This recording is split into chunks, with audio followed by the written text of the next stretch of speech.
الحمد لله رب العالمين. Meaning. 2.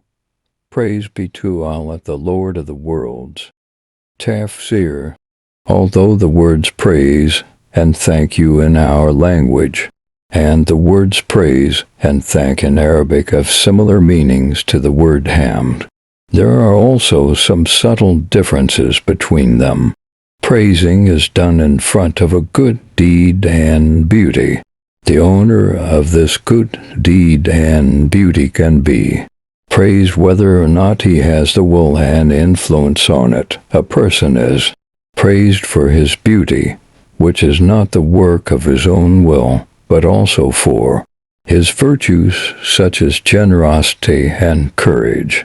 However, hard is in the face of goodness and beauty, which can only be achieved through will and desire. Makes gratitude, and gratitude means to respond appropriately, verbally or in other ways, to a voluntary good deed or grant. This is a moral duty that is expected to be fulfilled in return for good deeds from both God and people. Praising is also done with the tongue. Thank God, Alhamdulillah, but the reason for this is not only blessings and beneficence, but all beauties and blessings based on will and choice. In this sense, people have their own wishes.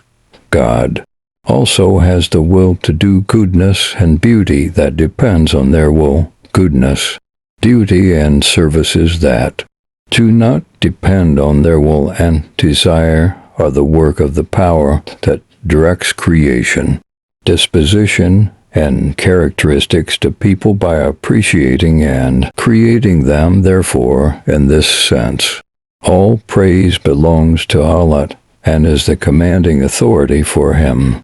The universe is everything material and spiritual, visible and invisible, created by Allah Almighty in this world and the hereafter.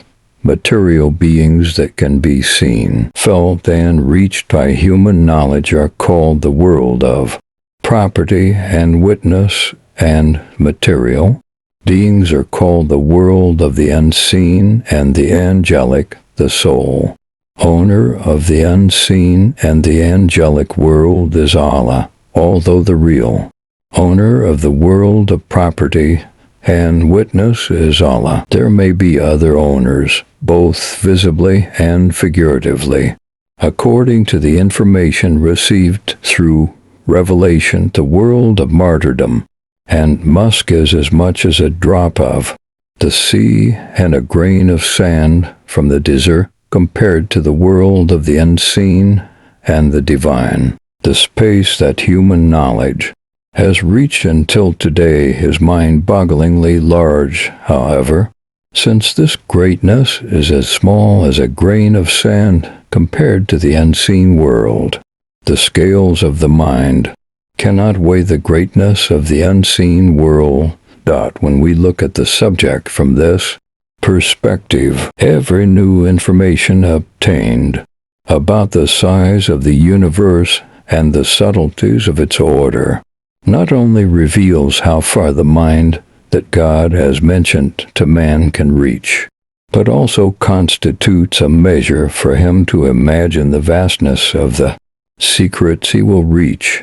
In this case, the greatness of the unseen world is comprehended through faith and wisdom, and from there, the state of astonishment befitting the servant is reached in the face of the majesty and greatness of Allah, the Lord owner, appreciator, creator, protector, and developer of all the worlds. When the servant prostrates himself in front of this magnificence, his state of amazement turns into peace, trust, love, closeness, and satisfaction. When the word Rab is said alone, only Allah is meant. It is one of His beautiful names and expresses His possessive and edifying nature. This word is also used for others in the form of phrases such as rabid, dar host,